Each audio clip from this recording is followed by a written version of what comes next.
Yeah, I am a parent and I don't have any fucks left, so I just take the two laundry bags of laundry to the laundromat and shove them into the same large capacity washer, and I put it on extreme wash on warm, and that's close enough.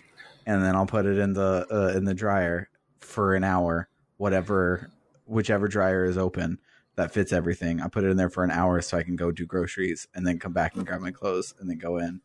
So And I probably look like a foot, but I don't care. I get multiple things done at once. That's only one step.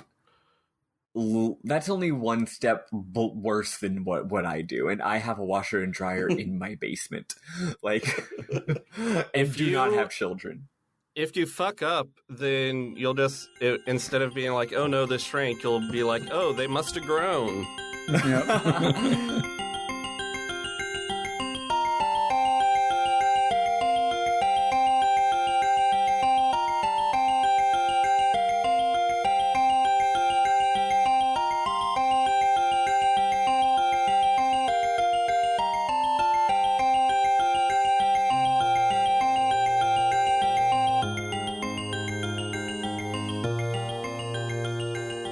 Welcome to RPG Book Club LongCast, a podcast where we play a little bit of a long video game and talk about how it makes us feel. I am Sam Allman. I'm Maddie Grace, Alexandra Spiffle, falling asleep weapon.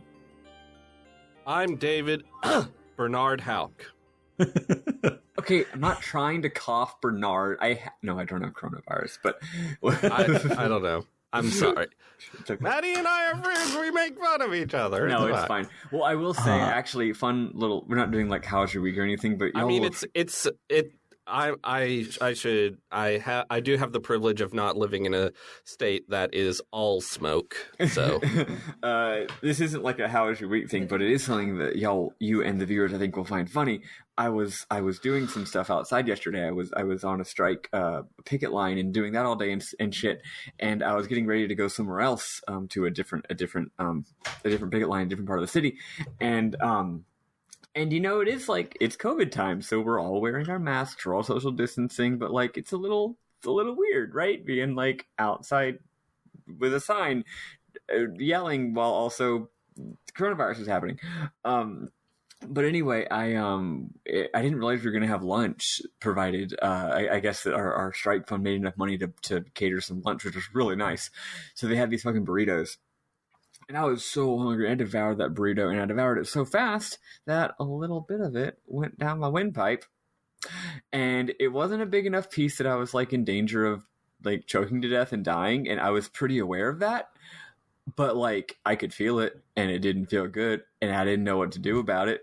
So I'm sitting there like on my knees, like doing some big coughs, and everyone's giving me like a real big look like, why is this bitch coughing? And I'm like, no, I don't have coronavirus. I'm just choking to death. It's fine. It's totally different. It's fine. Oh my gosh. It's fine. Don't get mad at me. I don't have coronavirus. I promise. Also, how do I get a bit of burritos out of my fucking windpipe? I don't know how to do this. I would simply not inhale while eating the burrito. I was so hungry. I understand being hungry. So anyway, we're not talking about our weeks though. No, because this is LongCast, and we don't care how Bernard's week was. Never do. Never have. Ever. Never will. But this week, what we will be talking about, besides Bernard's week, is what is this, fifth part of .hackgu Volume 2 Reminisce. And it's the good part of .hackgu Volume 2 Reminisce. And it yet again does not go to the spot where we said we were going to stop. It instead will stop after the big shit that goes down with Moontree, because there was a good cliffhanger there. So that's where we're stopping. The game had an honest to goodness dungeon. Yeah. Yes. And, you know, we talked about how it's hard to set places to stop because of how none of us have played it, but also it's hard just, looking at a guide because this game's density is so variable. Like sometimes I cover 3 hours of gameplay by saying we do that. And sometimes I'm taking down every other line. Yeah. Like this week was a take down every other line week. And also, it wasn't just a lot of information. It was just like permanent hauler mode too. Like it's good shit. Yeah. And like week 2 of this game, we cut short because we played for like 7 hours before a named NPC talked to us, basically. And this week we did, like, plot beats wise, just 4 things, but those were dense fucking things. So this week, the first cutscene, like the first line of dialogue in this game in this week was an email from a new named character we hadn't heard of before. Yep. As soon as I turned on the game, looked at my email, and it was a new character, I was like, gosh darn it. Luckily, it ended up amounting to nothing, but yeah, it's we'll get there. So let's listen to the music that we get to hear in that cool ass place we go to meet that named character. And then we'll talk about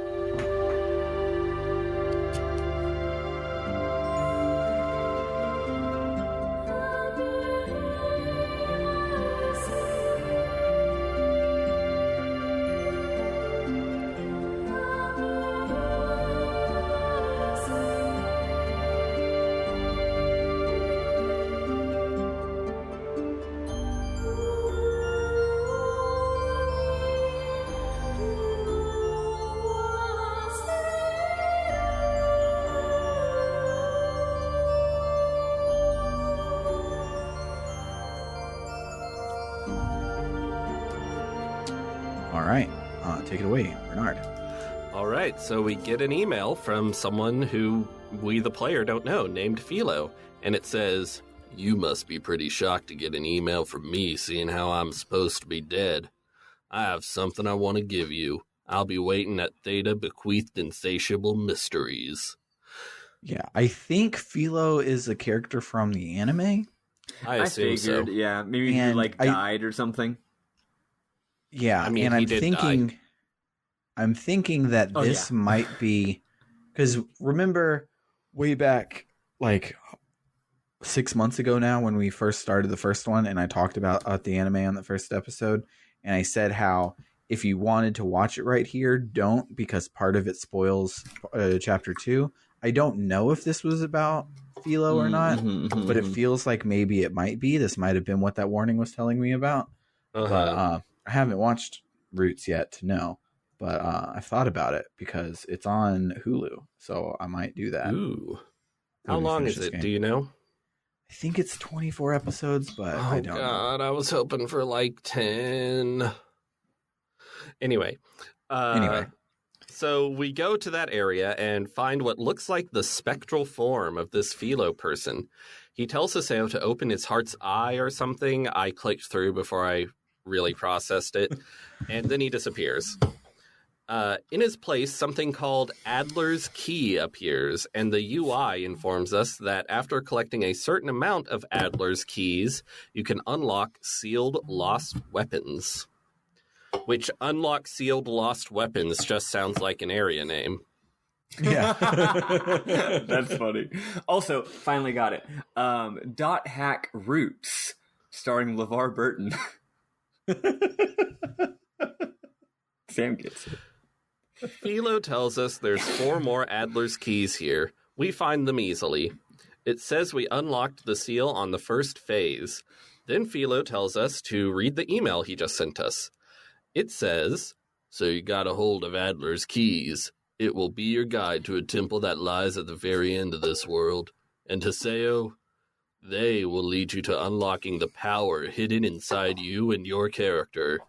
Here are the end words you will need. Theta Hidden Forbidden Sacrament. Come to the great temple of Carleon Mev." Yeah, Yuri Lowenthal says Mave for that word. I was trying to remember what he said for that, because I don't know what to say it's for it. MEDB. So Mave, apparently. But I wonder if Yuri Lowenthal had a dialect coach on how to speak Norse, or if he's just like, yeah, there's no way I can pronounce that. I'm just going to say Maeve.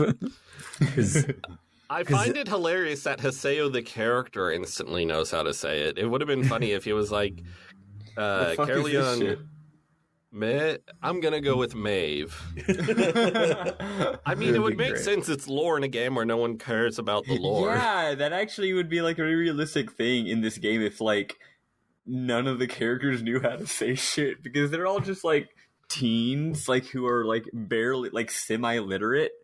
So this game has all these references, and they're like, I don't know what this is. Yes. So we go to the temple, and it looks really cool. And Philo's avatar says that if we're reading this message, he's already dead. He says he leaves the sacraments of the 8 phases of the world and all the weapons here to Haseo. So, yes. What the fuck? Like, I don't all know. of these things are obviously based on the 8 phases of Morgana or whatever, and it's at an area word, so it's not like, hey, let me trade you this secret item that I have. He's like, oh, we're going to a thing that's like in the game, and it's the UI that pops up that tells you about the Adler's keys. Like, who is GU on purpose from CyberConnect now or some shit? Like, I don't fucking know. It's this week doesn't stop from keep happening with the whole how the fuck is this an MMO and not just a JRPG right now, because this week really makes absolutely no sense as an MMO. I agree for most of it, although for this part I didn't really parse that. I was just like, the 8 phases of Morgana could be like, this could be partially something that's supposed to be part of the game, just not like 100%, right? Like I don't know, the fact that the games, this could be some weird end game lore, and like they didn't intentionally program that like Ida would be using these 8 things as Morgana factors, but like, you know, like there's 8 things and that's just like the lore or something, and then like, I don't know, that makes sense to me. Yeah, and it could also be that Yada or whoever just named you guys have 8 powers after shit in the lore because he's a big fucking dweeb. I hate him. Me too. Oh, and how?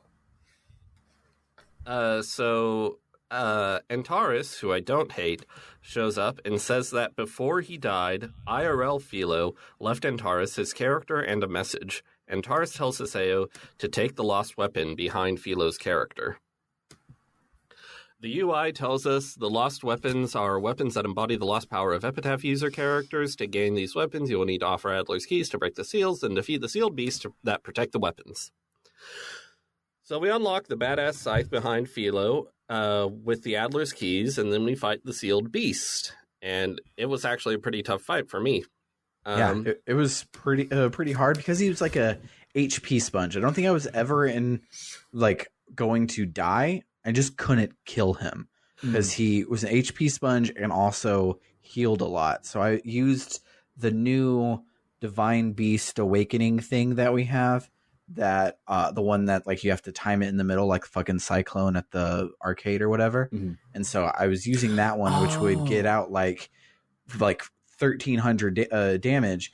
But if he had more than 1,300 damage, he would heal just like 4 times in a row and be right back up to him, and I couldn't get it. So it took me a long ass time. Yeah, that's right. I'd forgotten about this boss until you mentioned that. But yeah, for me, I think I was hitting him faster than he was healing, and frankly, I wasn't being as smart as you were. I wasn't thinking about that, but I was just hitting him a lot, but I was like noticing it was going kind of slow and was going back up, and I was like, oh shit, I guess I gotta be aggressive.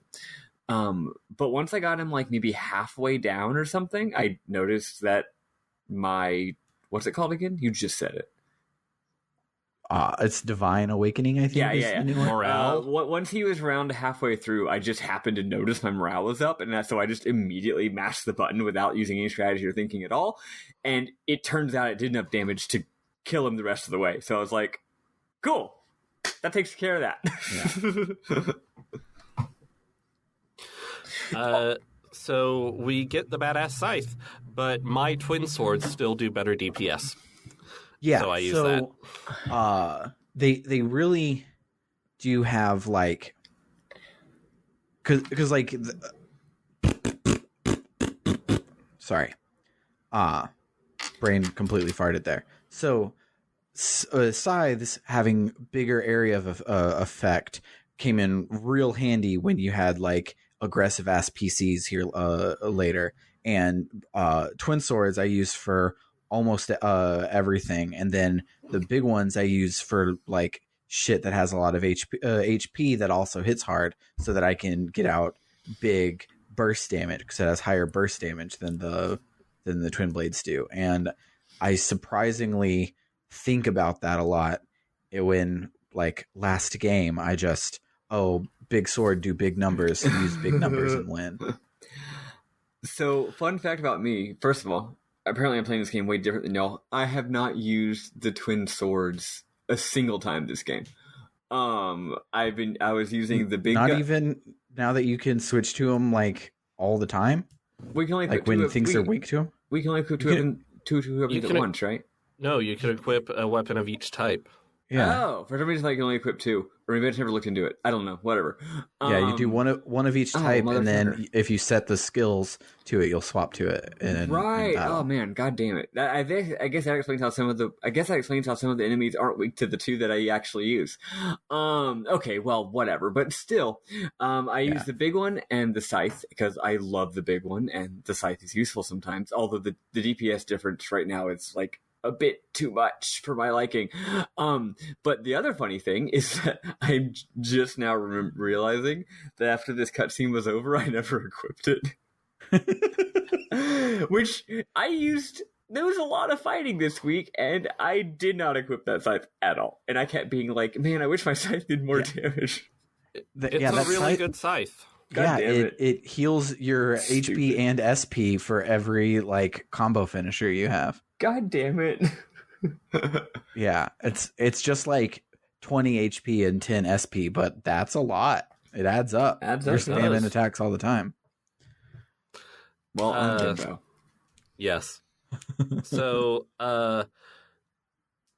speaking of blank bows, we have a himbo moment here when Antares says the best line in the game, and I know this is going to be in y'all's memorable moments, but I'm sniping it and putting it in its exact context. He says, "It seems you've shown your, quote, power, unquote, and provoked a, quote, sacrament, unquote, or something." I screenshotted that shit. The or something makes it the best line in the game. It's like Antares is great. It's like when in the recent President COVID video where he's like, we love what's happening. It's great what's happening regarding himself, like getting quote unquote cured of it. So Antares then says some bullshit like he does. He says that power isn't what moves people. It's your heart that wields the power. And I'm like, so I guess your heart can't move people either, since power doesn't move people. I think it's more of a people kills people and not guns thing, which is also dumb. Guns don't kill people, people kill people, but since people kill people, we shouldn't let them have guns. Anyway, we have a bunch of emails waiting for us, so we log out. Literally 12 emails. Yeah. Which is insane. Most of them are short, though. Yeah. So one of the emails is Antares summarizing everything with lost weapons. He also clarifies that he was pretending to be Philo, which was actually in Philo's will, and that he's been looking after Aseo because Philo asked him to. Mm-hmm. So everyone emails Aseo congratulating him on becoming Holy Palace Emperor. Adelie says her IRL symptoms have been cured, and that she won't be able to attend the crowning ceremony because she has a job to do for Moontree. That's not like her. No, it's not. It's not like her to not be all over Haseo, but there is one person who she's more all over than Haseo. Oh no. So Haseo logs in to go to the crowning ceremony. But we see Atali and Sakaki in Moontree's headquarters. She asks him what the job is. Sakaki says it's a task necessary to realizing the ideals of Moontree. He tells Atali she must atone for her sin. Atali hears Ida, because if you'll remember, hearing Ida is like a thing she can do. Mm-hmm. She covers her ears and says they have to leave. Sakaki types /grab arms and pull them from ears and tells her to listen to the sound ringing for her. This is the room of penitence. He says she's going to confess everything, the arrogance, ostentation, and fear that lie beneath her mask. He tells her to show him the small, diminutive self that hides beneath her character. They're erping. Sakaki... What? They're erping. I don't know what that means. Erotic roleplay. Erotic roleplay. They're doing horny on the MMO. Oh. I didn't know people got horny on MMOs. Yeah, it's weird. People almost exclusively get horny. It is like what every single person I know who plays FF14 does, except for me and Sam, I suppose, probably. Yeah, I don't fuck with that. Yeah, I don't like it. Anyway, yeah, that's what they're getting real horny. It's weird. They have a weird thing going on. I cannot imagine people getting horny online. Anyway, time to take a big sip of water and create a Second Life account. Yeah, I think Second Life opened the floodgates, and then people realized they could just do that with any game. And what are they going to do? Stop us? I'm now imagining. I wonder if people do ERP in Halo. They start a server, they start a custom game where it's 16 dudes hanging out in Blood Gulch, just Erping up in Blood Gulch for hours. Oh, that sounds like a good time. So Sakaki waves his hand and Ida bubbles appear. I'd like to have 16 dudes in my blood gulch. Oh, God. That doesn't even make sense. That doesn't, but it's gross anyway. Anyway, this is a very serious scene. It really is. He says many victims were born from her mistake. It's her fault that the Ida server was created, and virtuous players were sent to the darkness of a coma after being PK'd. It was Adeli's fault that Bordeaux drowned in power because she was infected in the Ida server. Alcade is her fault too. Haseo's grief is her fault. Adeli begs him to stop. Sakaki says everyone suffered because of her. Adeli whimpers, seeking any forgiveness. Sakaki says he will pardon her. No matter how much the world may hate her, he will always be the only one to need her. Therefore, she must obey his wishes.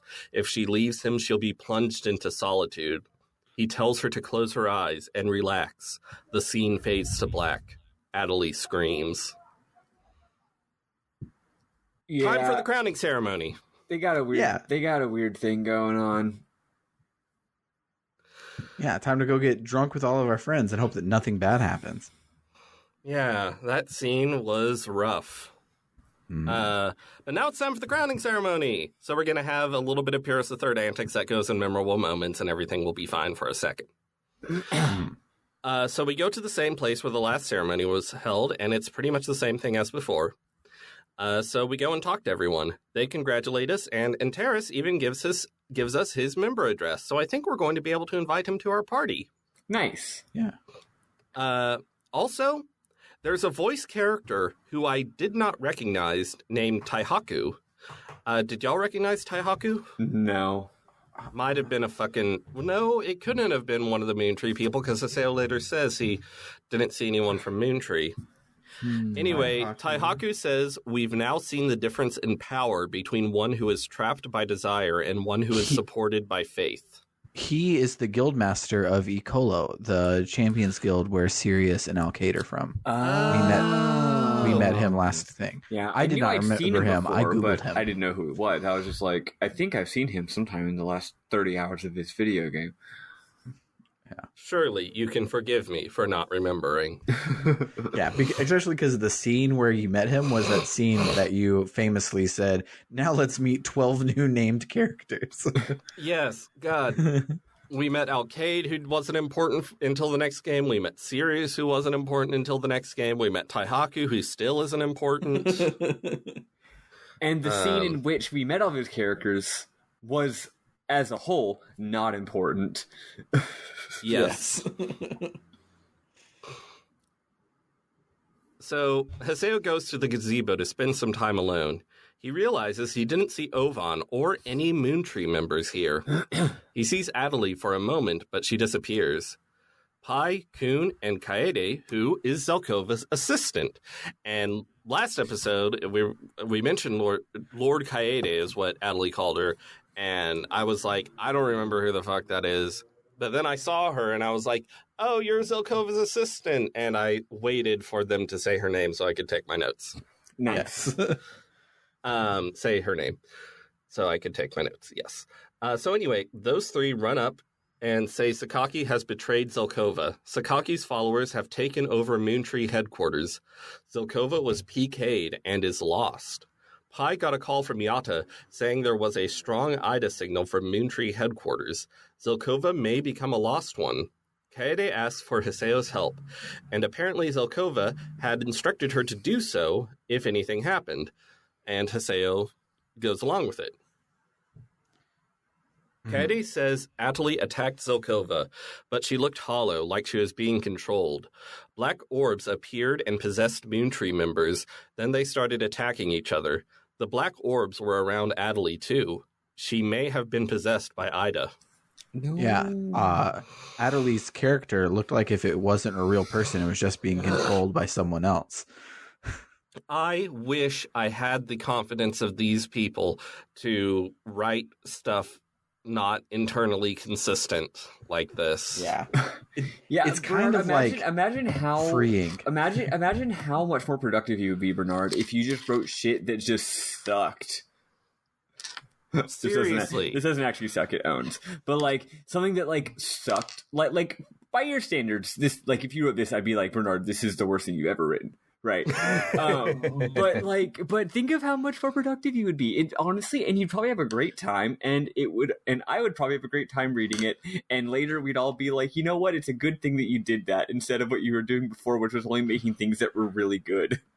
Well, CyberConnect 2 is not burdened by, 1, making things internally consistent and logical, or 2, making the whole thing good. They're just like, we'll make a thing and see what happens. Parts of it will be good. They are just having a good parts time. of it won't. And like the fact that they went out of their way in the news at the beginning to say that after the World Volume 1 went down, VR gaming was not allowed anymore. Because like if all of this was VR, it would make a lot more sense. But it's not. They went out of the way to remind us that these people are playing with a nunchuck and a keyboard. So whatever. Yeah. Whatever. So when Kaede says that Adelie might have been possessed by Ida, Haseo gets real worked up. He says he refuses to let anyone else become comatose. He won't lose anyone ever again. Haseo, Pai, and Kun make preparations in Makanu, then gather at the Chaos Gate.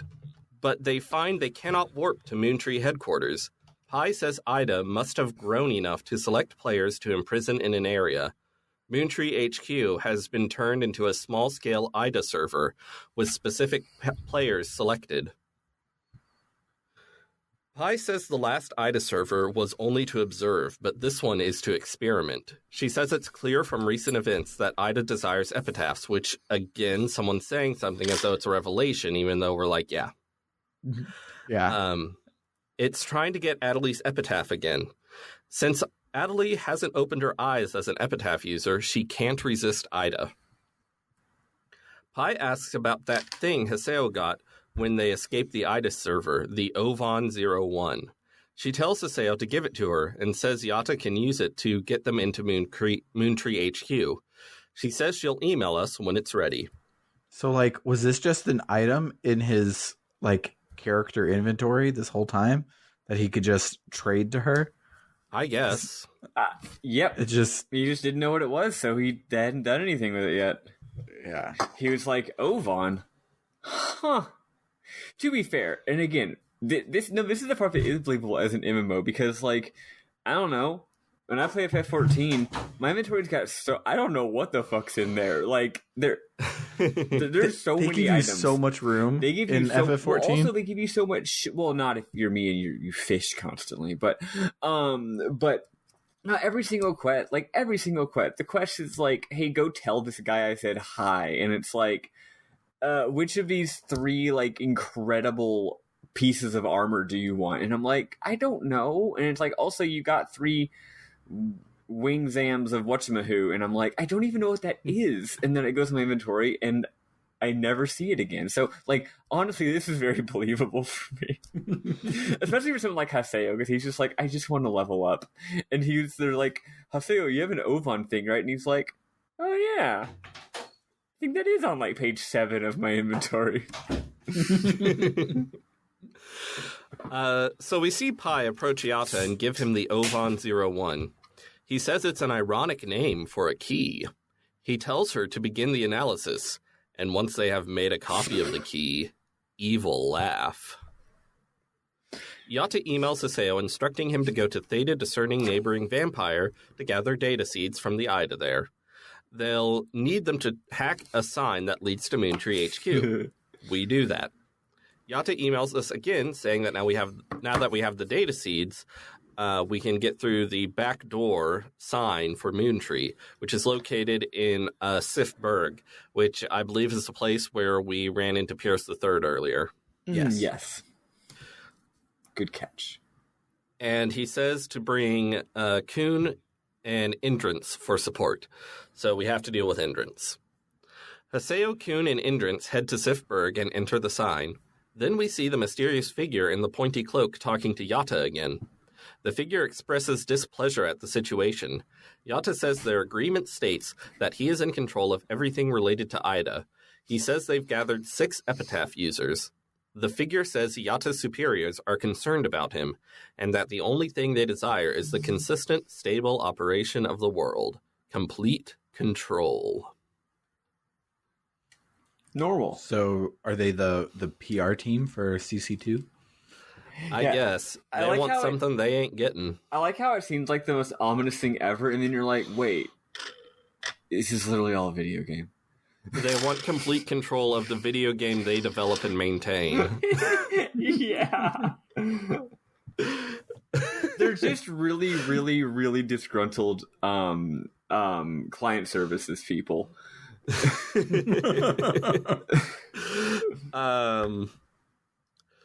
So the figure says the results Yatta achieved are not enough. He has too many useless processes. It tells him to think about why they provide him with the Serpent of Lore and that they are expecting a timely resolution. Now, this is a genuine question. Do we know anything about what the Serpent of Lore is or does? From I had always heard it was just another name for Ravens at Home. From Like literally just Ravens this, at Home was just the cover for their hideout called the Serpent of Lore. From literally just this conversation, I'm intuiting it's like a Cerebro type thing. Mm-hmm. Which is to say, it's something that lets him like look at people. It's like a Palantir or something. Yeah, because we have at several times like there's a strong Ida signal, which is a thing that like people like the people guy in the chair would say on an NCIS episode or something, and so maybe it's the big serpent on his wall lets him NCIS for Ida in the world or something. Yeah, some shit like that. So the party arrives at Moontree headquarters. Indrance wonders what the strange feeling in his heart is. Nala appears and says that on an Ida server, emotions are increased exponentially. But if you hold your heart strongly against Ida, it cannot intrude. Sorry, I accidentally typed if you hold your hot strongly against Ida, it cannot intrude, and that confused me for a second. Haseo asks Nala what his deal is. Nala insists he's a normal player. He says Sakaki and Atli should be in the throne room and shows the party the way, which is a straight path that Haseo has been on before. Yep. Anyway, they go to the warp point that leads to the throne room, but it's not working. Ida got to it too. And this is every time they go to the Moontree headquarters warp to the throne room. I'm sorry. I'm sorry. Sam, do you know the thing that we're constantly referencing every 5 seconds?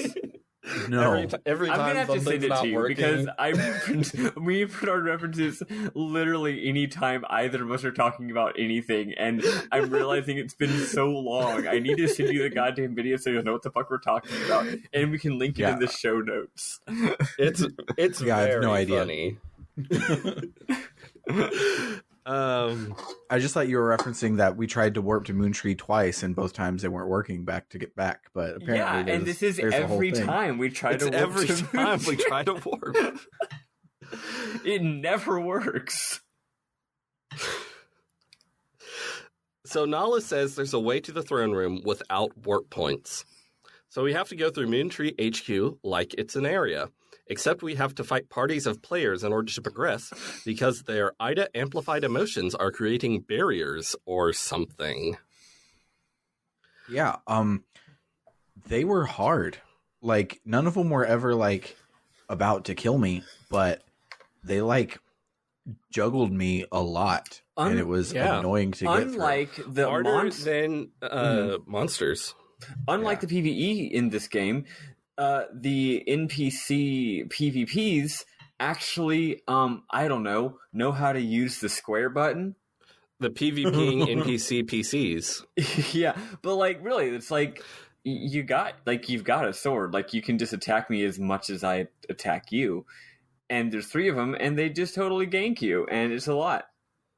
Yeah, the PKK NPC PC PK'd PKer NPC PC. Fuck you.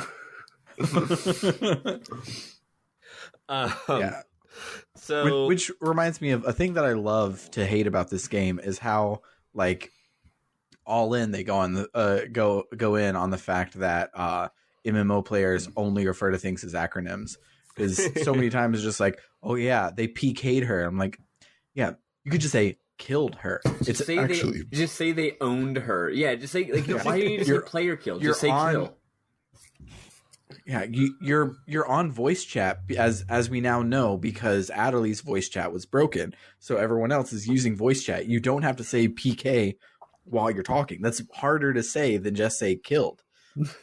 Also, I just realized, but it's an MMO, so. Also, I just realized, assuming they do use text sometimes. Remember how a bit ago we were talking about, like a few weeks ago, we were talking about how the characters will always like have like private conversations that can be overheard and how that's absurd, or how they'll say something quietly to themselves so that someone else hears. Do they have like, it's like in FF14, right? You can do like /chat, or you can do like /shout, or you can do like /whisper, right? This game must have like a /whisper parentheses, but not so quiet that no one can hear you, just quiet enough that maybe someone could overhear in parentheses. /stage whisper. Yeah, they have a /stage whisper. Or, yeah,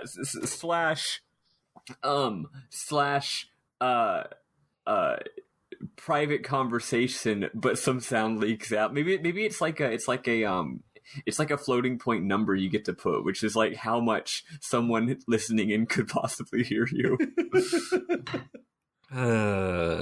This game is silly, and I gotta admit, I like it. Maybe the game's text system automatically, in order to protect from spoilers or something, it automatically replaces special terms that are meant to be secrets to certain players with it.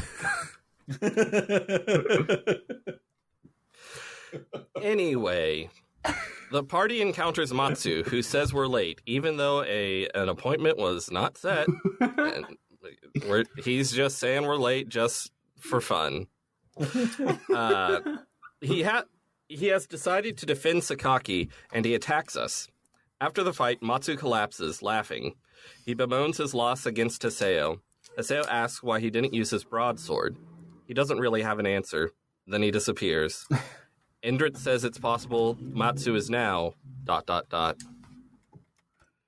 We go through more dungeon and eventually I have an answer, Matsu. It's because you gave it to us. It's in my inventory. I only sold it after this fight because I found it in my inventory and I sold it to buy some potions. Did you really? That's why you didn't use it, because we have your goddamn flame sword. There was a big deal when you said I don't need this anymore, and you gave it to Haseo. Haseo, why are you rubbing it in his face that you stole his limited edition item? Matsu, why don't you use your flame sword? Yeah, maybe Yuri Lowenthal just read it wrong because the voice director or the script super didn't give them the context.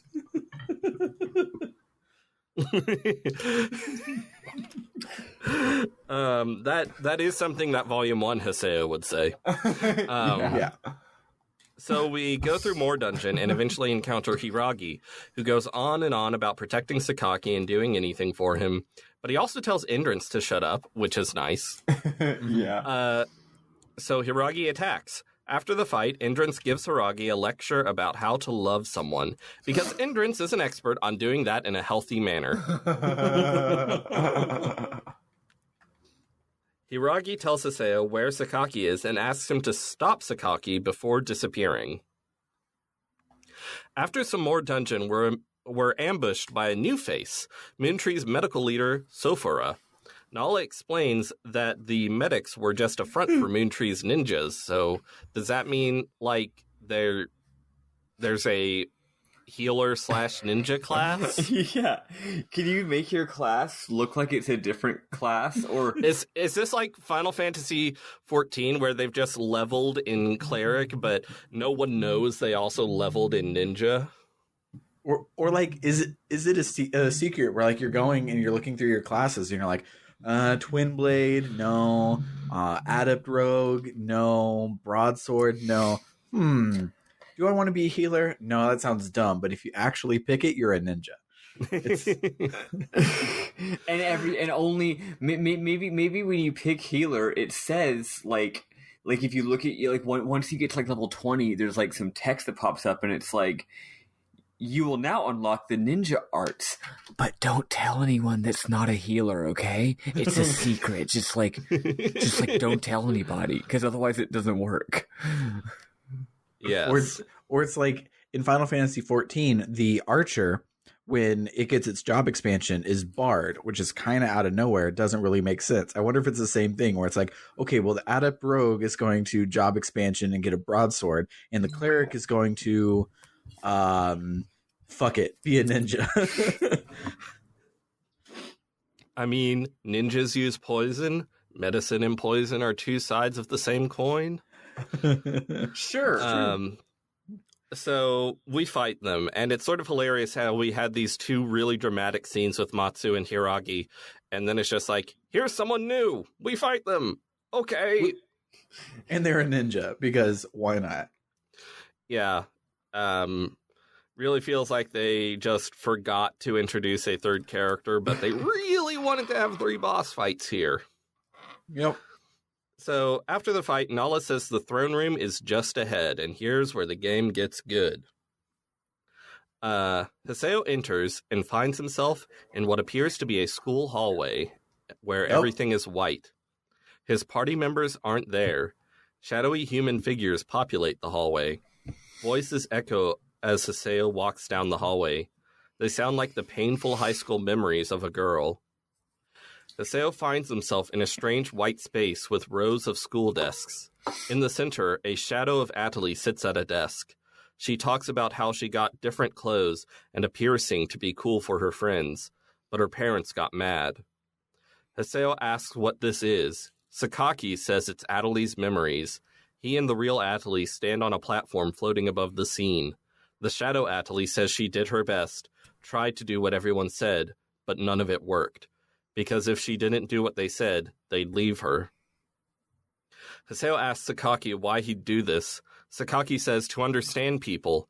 This area is the result of Ida's analysis and understanding. The shadow says no matter how hard she tried, no one would accept her or look at her. Ida bubbles form around the real Atali. Adelie's eyes glow as Ida swarms around her.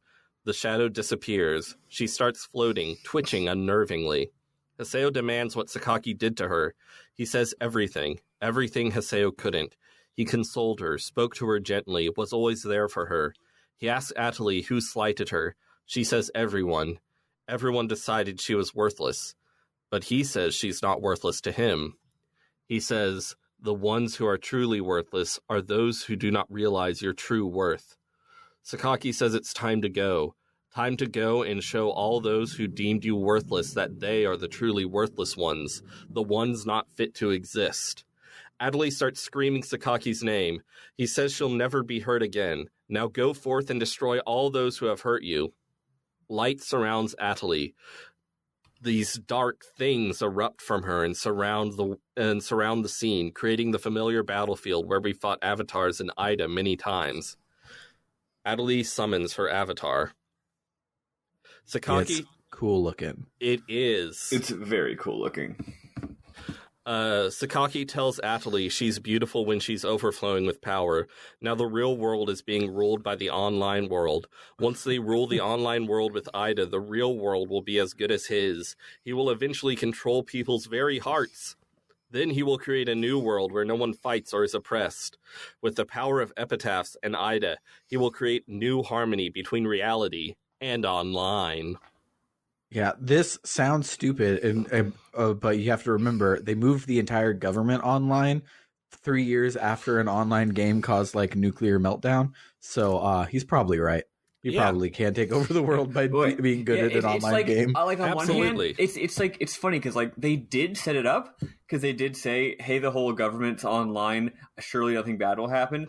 And then also, I do believe in a previous scene, someone, probably Yata, said something like, "GU or Ida longs to move beyond just the game and into the broader internet." So they set it up, but also it still is just like, oh, we're here now? Okay. It still sounds very funny when you say it all out. Well, especially because he doesn't like to explain how, right? He's just like, and then it'll be easy to control the rest of the world naturally. And you're like, all right. So Haseo tells Atalie he'll save her and summons Skaith. It's time to fight Innis. The music is amazing. It's so good. Yeah, it is. The battle continues in a cutscene. Skaith and Innis are evenly matched. They find themselves locked in a stalemate. Ida bubbles appear around them. Sakaki says the nearby Ida are resonating with the avatars. It's just as he said it would be. Even though he actually just says, it's just as he said it would be. He doesn't say, it's just as he said it would be, even though it is an instance of him doing that trope. Sakaki tells Atalie to consume Haseo and his epitaph.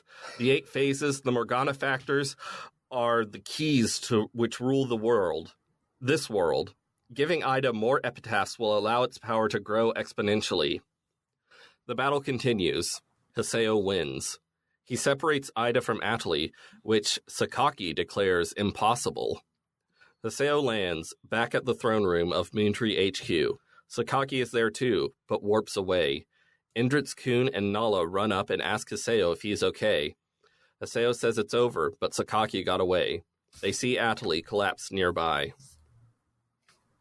Later, she stands with them. She says everything that happened was her fault. She starts to panic. Haseo steps forward and slaps her, which, to be clear, is not something you should do, but I guess it's fine when it's an MMO emote. He asks if she really thinks this is all her fault. She says it's her fault. Bordeaux and Alcade and Zelkova and Moontree. Haseo asks what she intends to do to atone if this is her fault. She doesn't know. He says it's that she doesn't want to know. He says, "You're just happily playing the part of the wounded and victimized tragic heroine. If you really mean to take responsibility, don't cry and don't ask other people what to do."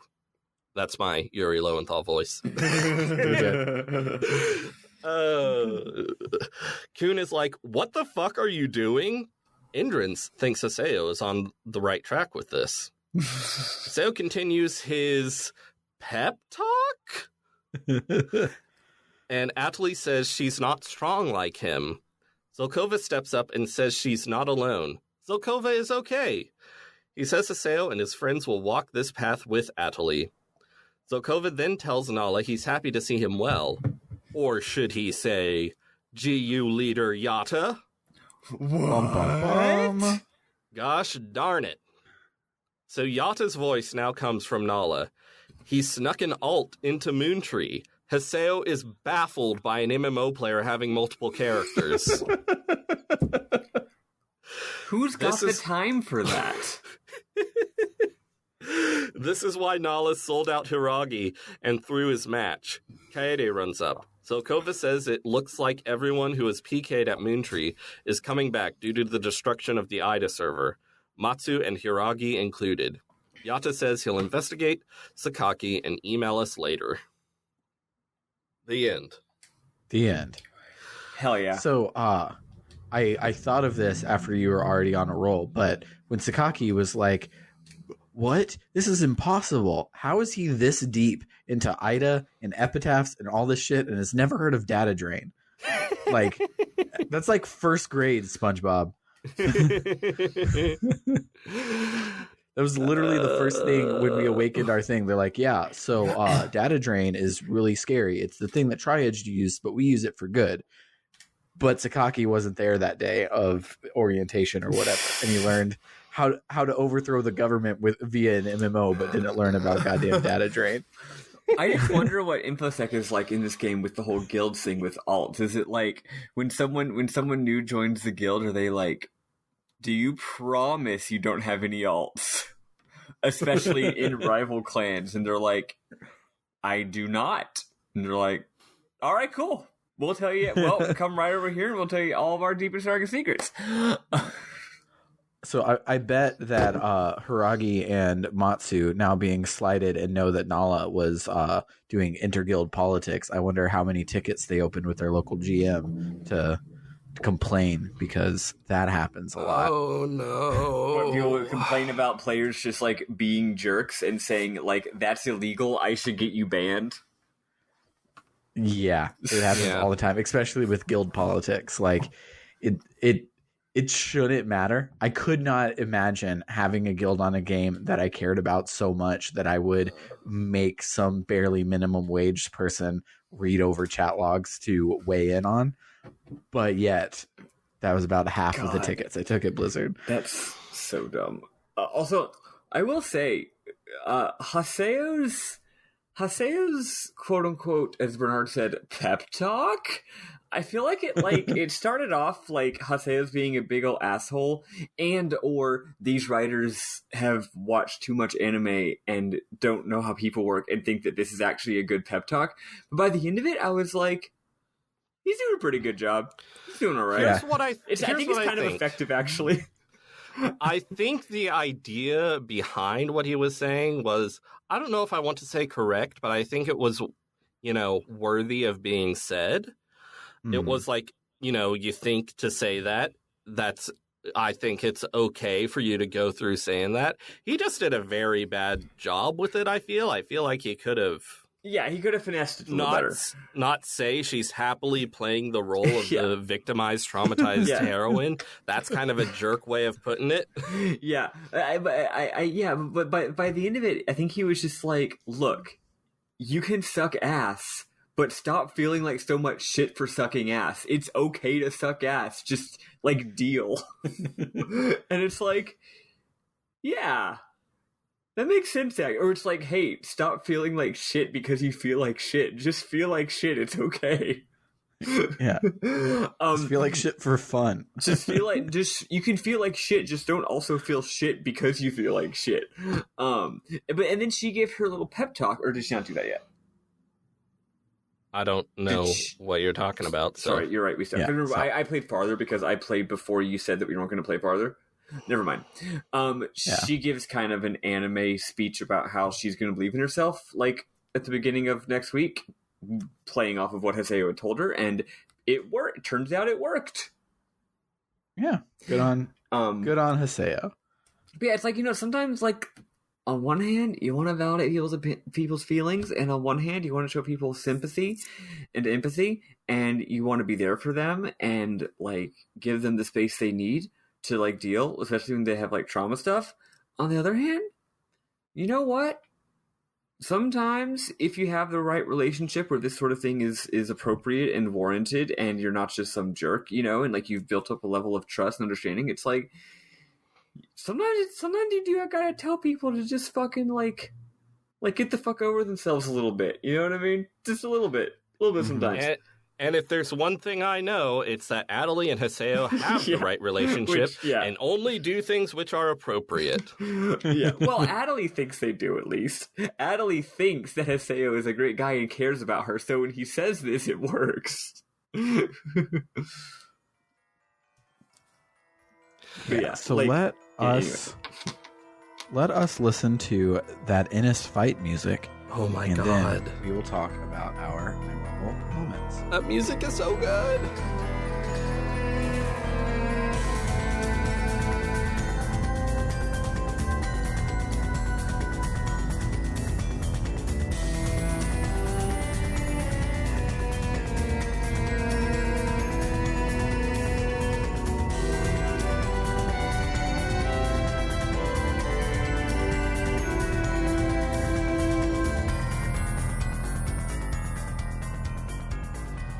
All right. I am pulling mine up right now, so somebody else can go first.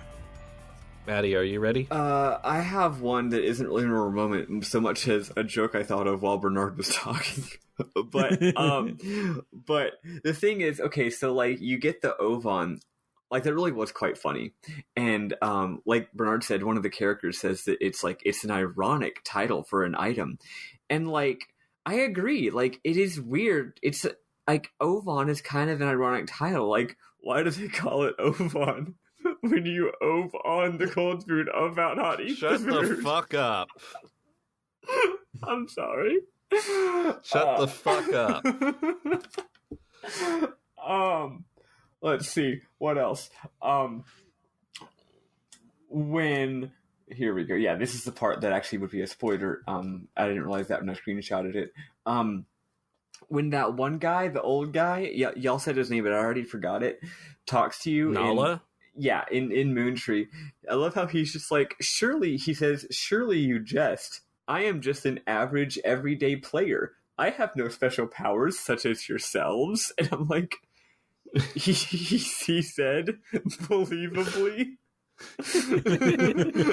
he said, like a normal person. She didn't like remotely, like, not remotely believable. Let's see. Oh yeah, also when you're at the victory party, I went around and talked to the NPCs, even though I don't think you have to. And you do. Oh, you do. Okay. That it doesn't let you leave unless you talk to all of them. And there was one that I just somehow kept walking past and not seeing, and I was like stuck there. It was annoying. So Syllabus and Gaspard are hanging, and Syllabus is like, he's like, great job, Haseo. No, I think he says, I can't believe you won the Demon and the Heaven Palace tournament. Are you going to take aim at the Sage Palace Emperor's Throne next? And I'm like, does the math. There's 3 games in this series. God fucking damn it. fuck you, you motherfucker asshole. And once again, just like with this Palace tournament, they have never mentioned that there are 3 tournaments. They're just like pulling out of their ass like, oh yeah, there's 3 tournaments, by the way. Yeah. I don't know how this tournament system works. I don't know if they're sequential or like, all I know is that the tournament exists as soon as the plot needs it to. So, I may have one that is a video. So I will be looking through my PS4 stuff while y'all share yours. Okay. So, I found mine. When you get the 12 messages and it's every single named character congratulating you, the one you get from Indrance is really long. And he goes, Cinder, Indrance, subject, heartbeats. I suppose I should say congratulations. I'm not really sure. There's a party, isn't there? I'll be sure to go see you in your hour of glory. It's strange. I thought crowning ceremonies were a foolish waste of time when I became emperor, but when I think of you as the star of the ceremony, my heart beats so fast, my chest starts to hurt. I wish I could convey this beating to you, Haseo. It's fucking weird, and I like it. Indrance is a lot. Just get laid already. Fight literally anybody. The other one that I screenshot was the line Bernard mentioned, but it's Sakaki saying, my rule will spread quickly across the world, eventually allowing me to control people's very hearts. And I'm like, sure, okay. You know, just the beats of it, like the way he said it, the intonations and everything, sort of reminded me of Dr. Camilton from Dinosaurs in Pakistan. I get that, yeah. A reference that everyone will get because everyone's played that video game, which is definitely available for purchase. Yes. I've got another one. Who's the guy with the sort of the worst tattoos you've ever seen and the red hair who ends up fighting you? Matsu, yeah, that's the one. When he's giving his speech that Bernard abbreviated earlier, he's basically saying, like, yeah, I know that he sucks, but that Sakaki sucks, but whatever, right? I'm still going to defend him. Like, what else am I supposed to do? And he goes, look, I really am sorry. You see, I'm quite a moron.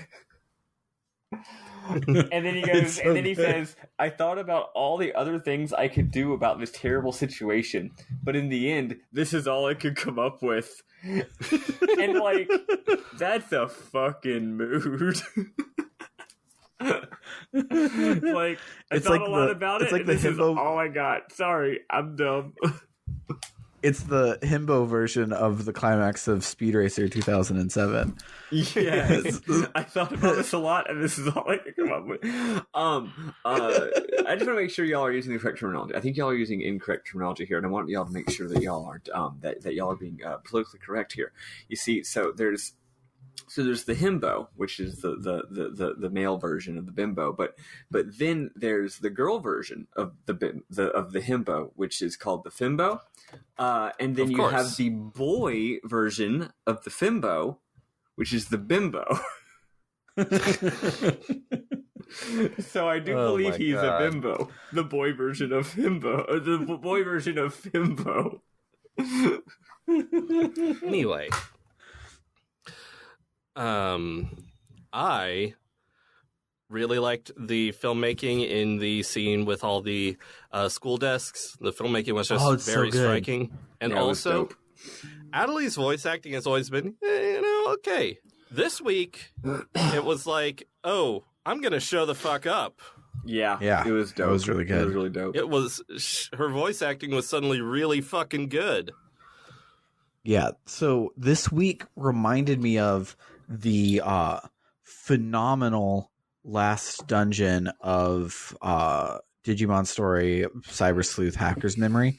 I was is this going to be Digimon? Then he said last dungeon of, and I was like, oh, I guess it's not Digimon. And then it was Digimon. It was Digimon, of course it was. It's always Digimon. So when I got there, I sent it out of context to Maddie just because it's one of the best JRPG dungeons. But like, you're going through the memories of this girl who's had a traumatic livelihood, and like the skybox is like this drawn anime of her like having memories, and each level you go down through the dungeon, they get more and more fucked up, and it's amazing. And I'm sorry, but you got to play 100 hours of anime Monster Battler to get there, but it's phenomenal. And this scene really reminded me of the same thing when all of the NPCs are Adelie's bad memories and shit like that. It was a great time. I was thrilled to see a mundane location in this video game. Mm-hmm. I mean, we all fucking lost our shit when there was a locker last time. Exactly. Yeah. And this is, and you know what's really neat is like, I hate to. Okay, Sam, you gotta be cool. Okay, I'm about to bring up Kingdom Hearts. I almost did earlier too, so it's okay. You know how in Kingdom Hearts 1, it's like you got some, I'm going to put it in quotes, but good shit at the beginning, and then you got a bunch of boring Disney nonsense, and then you get some good shit at the end. And Kingdom Hearts 2 was like, same thing, except the good shit at the beginning is actually really good, and the good shit at the end is like 4 times as much. This game is kind of like that too when you think about it, because if you remember, the previous game was like, it wasn't that much time between the beginning and going and starting the tournament, and then after the tournament's over, you have your ending party, and then that's when she disappears, and that's when you go to the locker area, and that's the end of the game. So this is like, this time you get a big opening chapter with the whole Ida server thing and this whole big setup. You still get the tournament, and then like, instead of the victory party leading to the literal ending cutscene of the game, the ending party leads to like basically the third act of the game, right? And it's like, it's like in Kingdom Hearts 2, where it's like, oh, you thought you were just like gonna go to like Hollow Bastion, and it's kind of like a 1-2 bammo. Oh, you fool, you child. There is so much that is going to continue happening. And that's dope. It's like, okay, we're done with the tournament. All right, time for some shit. And I feel like this shit is probably going to continue happening. Of course, I shouldn't say that. This is Pack Goo after all. Yeah. Next game is just Haseo levels up his herbalism, and it's just 40 hours of picking flowers. But that was all that I had. Besides, so Caerleon Mave or whatever is a really beautiful area, and I really liked it. Yes. I actually, while I was playing it, I jotted down on a piece of paper just the words Caerleon Mave, so I could remember that it was real pretty, because it is, even though its name is dumb. But that's all I have. Does anyone have anything else? I was wondering if I could plug my various things at the end this week. You should. Yeah. So I am not always on this podcast. I'm also on my own podcast, which is mine. It's called Bernard Remembers, and it's just a low-key one-person podcast. Maddie, how about you pitch it, because you like it? So Bernard just recaps. It's sort of like what we do here, except different, because he's recapping, I think, in more detail and more eloquently, instead of like going duh every 5 seconds. Instead of like pitching Dairy Queen every 5 seconds. No, but yeah, he sort of like retells. You know how sometimes whenever I'm in charge of recapping on RPG Book Club, I'll sort of have a Sam does this too, but it's not the same style as me. Get like a little like joke, like sort of like jokily literary with my descriptions. That's kind of how Bernard does it. So there's not really jokes or discussion. He just tells you what happens, and he's got a real nice voice, and he does a really good job of telling you what happened. I haven't heard him do a game I haven't played yet, although I guess I hadn't played the last bit of Xenoblade. But you know how whenever you watch a speedrun of a game you've already played, and you're like, speedruns are awesome and all, but also it's just nice to like see the game that I like, but again, and I don't have to play it. It's kind of like that. It's like, hey, you want a guy to like remind you of some stuff you like, and also it's a pleasing voice that is well written, and occasionally has a joke, and also has good music pulls. It's very soothing and nice, and I really dig it. And his FF4 series is I think better than the Xenoblade series, probably because it's a better game. Xenoblade is great, but he also had a lot of jokes about how video games are stupid. In FF4, you're mostly just like hollering, not literally hollering, but like metaphorically hollering about all the cool shit that happens in that game. And yeah, it's I really enjoy it. I don't listen to every episode the second it comes out, but like at some point during the week I listen to it, and I always really enjoy myself. So you should check it out. It's dope. Thank you. Yeah. Sorry for putting you on the spot like that. That was kind of a dick move. That's okay.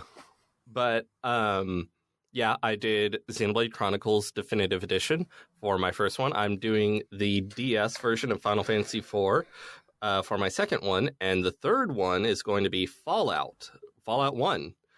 And so I'm really excited about that.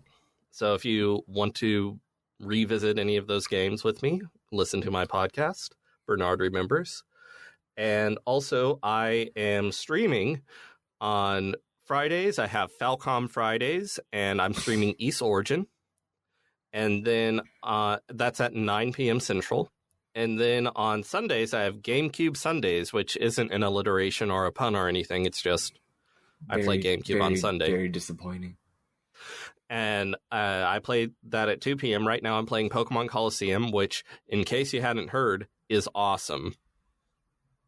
Yeah, you should definitely tune into Bernard's stream because Bernard's cool, but also Pokemon Coliseum is so fucking good. The graphics. I should play that game. You should. It's fantastic. It's got great graphics, lovely music, battle system's cool as hell, plot's neat, aesthetics neat. It's oh yeah, and also all the character designs were by a person who previously drew porn, which is funny. That's hilarious. They're like, what if we let this guy do a Pokemon? Which is dope. But yeah, no, Bernard is good at streaming, and Bernard picked these times to stream with a lot of forethought. And then I had to immediately go and fuck it up and tell him that I wouldn't be able to watch his next 2 streams because of special reasons. So y'all gotta watch his stream so he has a good time. Yes. So that's all I wanted to plug. Maybe I'll ask if I can give a very abbreviated, and you can find me, the guest, here at this and this on others. But yeah, I just wanted to say, hey, I do stuff. Yeah. Bernard is great. His Twitter is also great. So you should follow him at Twitter. Bernard might be the most one of the most underappreciated Twitterers on Twitter.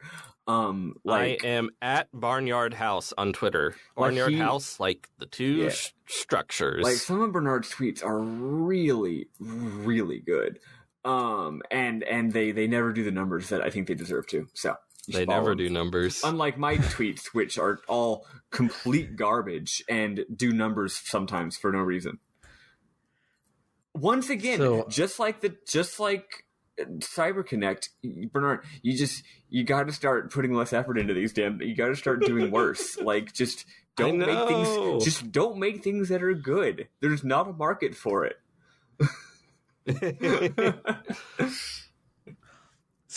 So, speaking about this game real quick before we finish up. So it just occurred to me that this game started with, oh no, we're stuck in the game. And I wonder if while they were writing it, they were like, oh, let's be stuck in the game the whole time.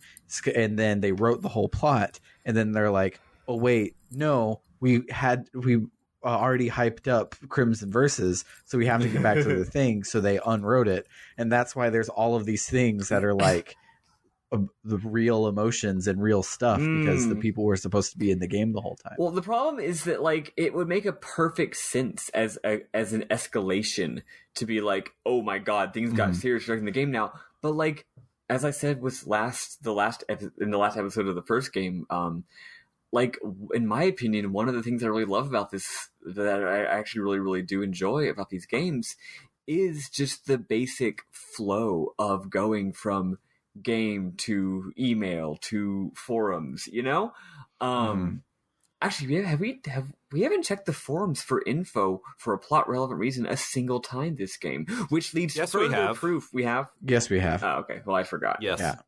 There's a lot of really cool online Jack stuff. This week especially was really good. I meant, like, to find out where to go. Yes, we checked the forums to find out where to find Pierce III, which, to be fair, does not strictly fall under the category of plot relevant, which is what you said. Yeah. Yes. There was also something else this week too. Okay. But I don't remember what it was. But at any rate, yeah, it's like they're just like, oh wait, this is just one of those medias where like we can't break that status quo because then you're not playing .hack, right? Which is a shame because it would be dope. Yeah. But yeah, tune in next week where we will finish this game. And then the week after that, we will talk about the forums and the news and Online Jack and all that cool stuff. And then we'll take a couple weeks off, and then we will play games 3 and 4 back to back. Yeah, I requested to take a bit of time off, just because my life got a lot going on, and I would rather have to do one podcast a week for a little bit. Also, fun fact: after, not before, after I asked y'all if that was chill, and y'all said it was chill. My friend, who I had previously let borrow my PS4 and had played half of Death Stranding, was like, "Hey, can I borrow your PS4 again to finish Death Stranding?" And I was like, what a coincidence. I just found out that I'm not going to need it for a few weeks after I finish .hack GU Volume 2. So yes, you may. So it all works out. Perfect. I may take the time off in between the two to do that other thing that I was been trying to do since like March. So I might do that. Something you've been trying to do since March? Do you mean go outside? Do you mean a hug? Not early March. I mean literally March 30th. But there was a big event that happened that made 2020 into what it is today. It happened at the tail end of March that made me inspired to do a thing. And so I might finally do that. That's awesome. Well, yeah. Sam, if you do a thing, there's one rule about doing a thing, which is you have to announce it by tweeting. So I did a thing, and then you drop it.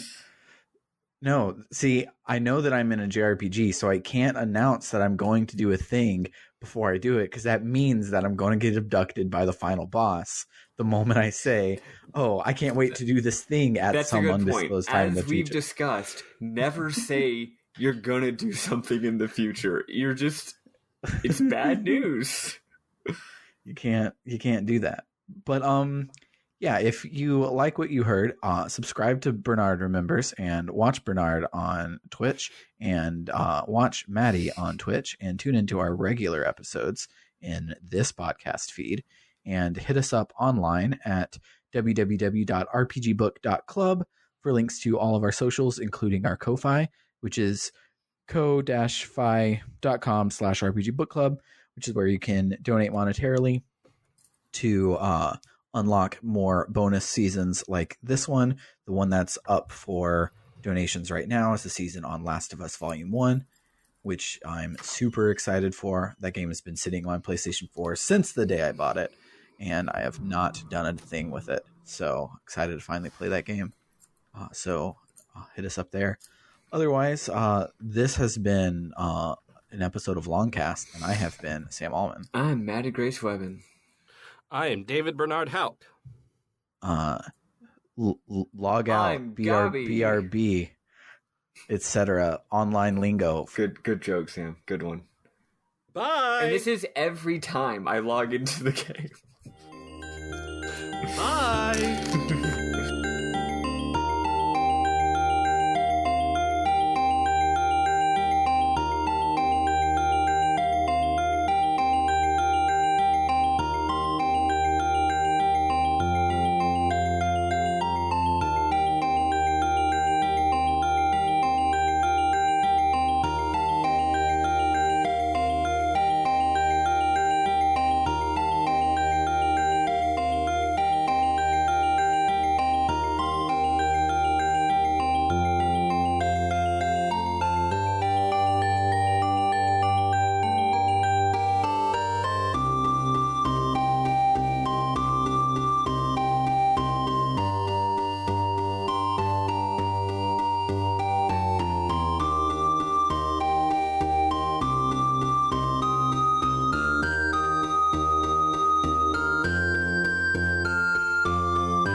Speaking of which, it's about to get balls cold here. So we're about to have like a thrifting extravaganza by the end of the month, because last month it was snowing by October 20th. So I have 12 days to get snow gear, which is exciting. Oh, So fun. we're gonna go thrifting like a motherfucker and find us all a good coat and some long johns and shit. I have a ton of clothing that is too small for me to various degrees. And now I'm on a big weight loss program that seems to be working out for me really well. So Nice. I'm going to get to go shopping in my own closet. Hell yeah. I love that.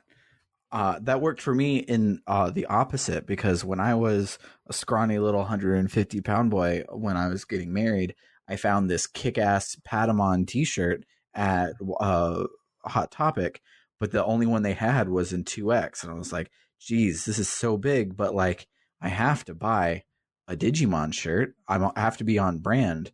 The brand police are watching. I have to buy this.